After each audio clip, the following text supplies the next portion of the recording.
Hi, hello there. I'm Sin. We are in the Book Nook, and today we're going to talk about a book that has a cat in it. If you've been around the channel, you may know that I do from time to time like to read books that have cats in it. So the one we're going to talk about today is The Curious Kitten at the Chibineko Kitchen.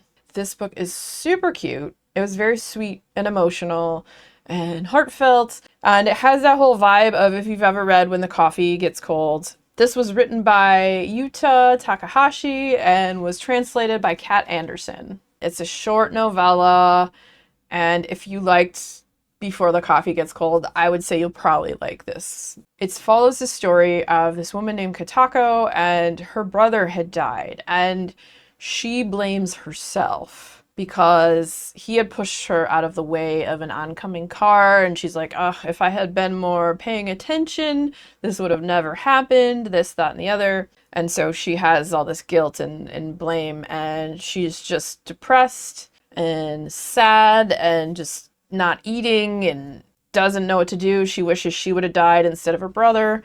Her parents are very sad, and they're not sleeping either. And so one day she hears about this place called the Chibineko Kitchen. One of her brother's friends, who was the leader of this theater troupe that her brother was in, he's like, you should go to the Chibineko Kitchen because they serve remembrance meals. And sometimes you can even hear the voice of your loved one, or some say that they've actually seen their loved ones. And so she doesn't know if she really believes this, but she thinks if there's any chance that even a slight possibility of being able to see and talk to her brother again, of course she's gonna take it. So she goes to this restaurant, and she ends up meeting the young man who works there and that serves the meals. His name is Kai, and there's this sweet little kitty there named Chibi. Chibi is part of the heart and soul of this restaurant.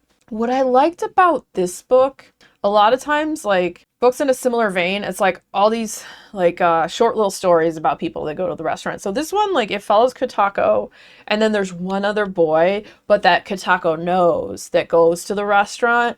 And then it also talks about Kai, the guy who works at the restaurant, and there's one other person, but it's one cohesive story. So the whole thing follows all of these characters, and it's just really beautiful and sad and sweet, and it immediately pulled me in. It was easy to read. It makes you think about, like, you know, people that you've lost in your life. If that was a real thing, if you could go to one of these places and actually be able to sit down and talk to someone, even if it's for like a few minutes, that had passed on, like, what would you say? Would you freeze up and be like, just stare and be in awe that you're actually seeing this person again, that you get this like last chance to actually talk to them? Or would you just say things of unimportance, like, wow, this food tastes good, I don't know, you know, because you're so in shock because you don't really believe the reality that this is happening? And or, you know, it also just makes you think, like, what would you say? What would you say? It's a chance of a lifetime. And so it's always interesting to see how stories like this are written, and if they are written in a way that's believable, which I feel like the way this was written is definitely believable, that these people who got to see people that had passed on, like, the way they reacted seemed, you know, kind of tethered in reality for a situation that was untethered outside of reality, you know? So that lends to a good quality read.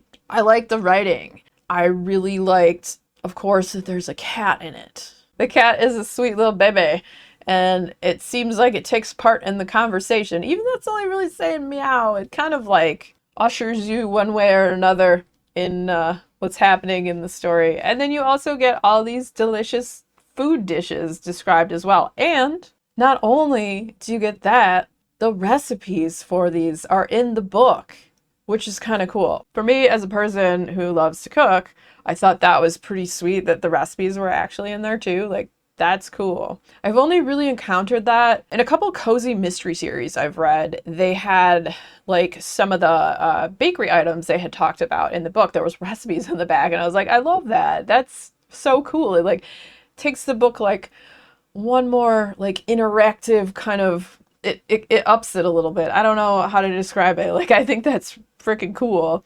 Not only do they make your mouth water with describing all these, like, different meals of food, they also give you the recipe. I mean, that's pretty sweet. So on top of that, like, you know, it hits you in the feels.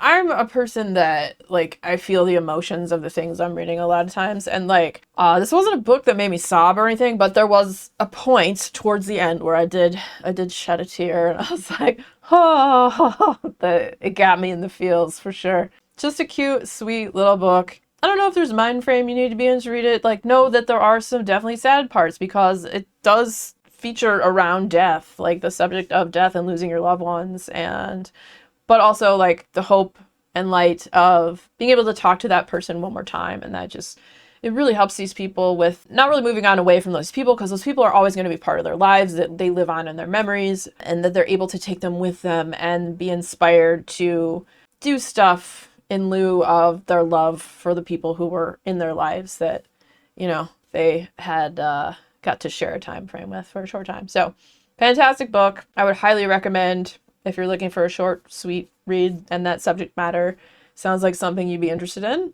Then definitely check out The Curious Kitten at the Chibineko Kitchen by Yuta Takahashi. And if you enjoyed hanging out today, hit that subscribe button, come back, see me again, and we'll talk about more bookish things and weird stuff.